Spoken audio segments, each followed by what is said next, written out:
जय हिंद। देखिए, आज हम फिर से एक नया टॉपिक लेके आए हैं जिसका नाम है गंगा। ठीक है, इसके बारे में लोगों के मन में अक्सर दुविधा रहता है कि गंगा बनती है या गंगा निकलती है। एग्जाम में भी कंफ्यूजन हो जाता है कि कहाँ से मारें, कि गंगा कहाँ से निकलती है, कैसे बनती है। ठीक है, तो इसके बारे में कंप्लीट डिटेल्स जानेंगे। और आप लोग सुने होंगे प्रयाग कि 5 गो प्रयाग होता है, तो ये प्रयाग के बारे में भी जानेंगे हम और देखेंगे कि कौन कौन प्रयाग कहाँ है और किस किन नदियों के मिलने से बनता है। ठीक है, तो आइए हम स्टार्ट करते हैं। देखिए, सबसे पहले हम एक भारत का नक्शा बनाए हैं। ठीक है, और इसमें ये हम उत्तराखंड को दर्शा दिए हैं और ये हिमालय है। तो आप जानते हैं कि हिमालय क्या है, बर्फ से ढका हुआ रहता है हमेशा। तो आप बताइए कि उत्तराखंड हिमालयी क्षेत्र में आता है कि नहीं। जब उत्तराखंड हिमालयी क्षेत्र में आता है तो यहाँ भी बर्फ बना रहेगा और वही बर्फ से 2 गो धारा निकलती है। बर्फ से क्या निकलती है? धारा निकलती है। कौन कौन सी धारा निकलती है? एक तो बद्रीनाथ के संतोपथ हिमानी से, किस हिमानी से? संतोपथ हिमानी से विष्णु गंगा नामक एक धारा निकलती है और एक धौली गंगा नामक धारा निकलती है।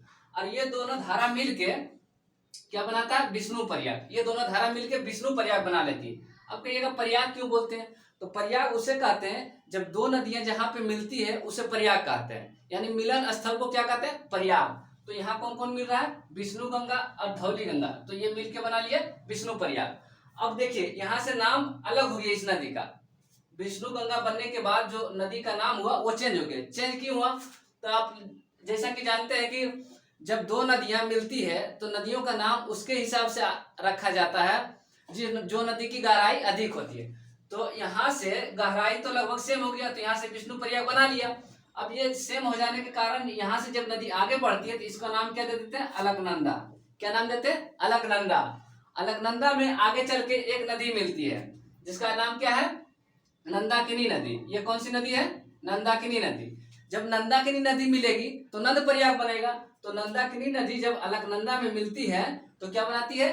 नंद प्रयाग, यानी दोनों वहां के मिल जाती है। फिर यहाँ से भी गहराई किसकी? अलकनंदा का ही अधिक होता है। अलकनंदा का अधिक होने के कारण यहाँ से भी अलकनंदा अपने नाम से आगे बढ़ती है और आगे चल के एक और नदी मिल जाती है जिसका नाम है पिंडार। ये नदी का नाम क्या है? पिंडार है।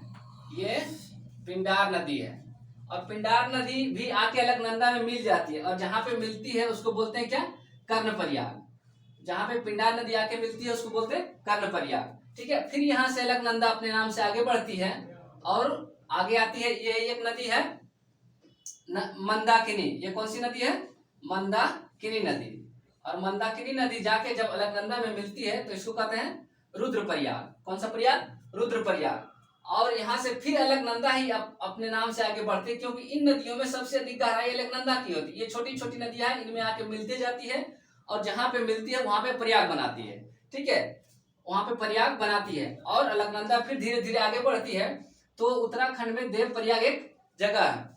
उत्तराखंड में क्या है?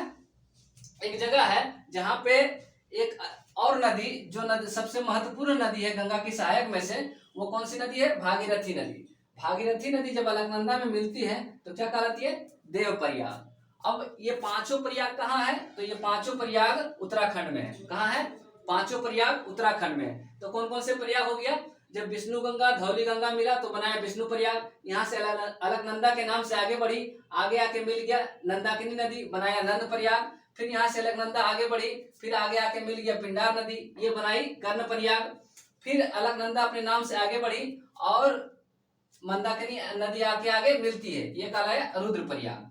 ठीक है, और फिर यहाँ से अलकनंदा अपने नाम से आगे बढ़ती है और इसमें आके मिलती है फिर भागीरथी। भागीरथी जब मिलती है तो ये कहलाता है देव प्रयाग। देखिए, शास्त्रों में या फिर बाहुबली गाना है उसमें भी देखे होंगे, तो भागीरथी नदी को ही गंगा माना जाता है और उत्तराखंड के लोग भागीरथी नदी को ही गंगा मानते हैं। ठीक है, इसलिए मुख्य रूप से गंगा यही हो जाता है, बशर्ते इसका नाम भागीरथी रहता है। ज्यादातर लोग भागीरथी नदी को ही गंगा मानते हैं। जब यहाँ से आगे बढ़ती है फिर देखिए अलकनंदा और भागीरथी की गहराई लगभग सेम हो जाती है, तो यहाँ से ये अलग नाम से आगे बढ़ती है जिसका नाम है गंगा।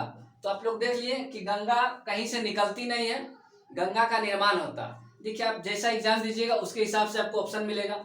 अगर छोटे मोटे एग्जाम देते हैं ग्रुप डी वगैरह का, गैंगमैन सफाई कर्मी, खलासी चपरासी वगैरह का, तो उसमें देगा कि गंगा कहाँ से निकलती है, तो उसमें सीधा दे देता है गौमुख या गंगोत्री से। कहाँ से दे देता है? गौमुख या गंगोत्री से। लेकिन आप कमीशन लेवल का जब एग्जाम दीजिएगा तो उसमें यह नहीं पूछता इतना आसान कि गंगा कहाँ से निकलती है। ठीक है, वो या तो प्रयाग के बारे में पूछ देगा या तो फिर स्टेटमेंट दे के पूछ देगा। ठीक है, तो गंगा बहुत ही महत्वपूर्ण हो जाता है और सबों के लिए कम से कम इतना नॉलेज तो होना ही चाहिए। बाकी हम बता दिए हैं, एक छोटा सा वीडियो लेके आए हैं, अगर आपको अच्छा लगा तो बताइएगा, फिर हम इसी तरह के टॉपिक लेके आगे आएंगे। ठीक है, मिलते हैं नेक्स्ट क्लास में, तब तक के लिए जय हिंद।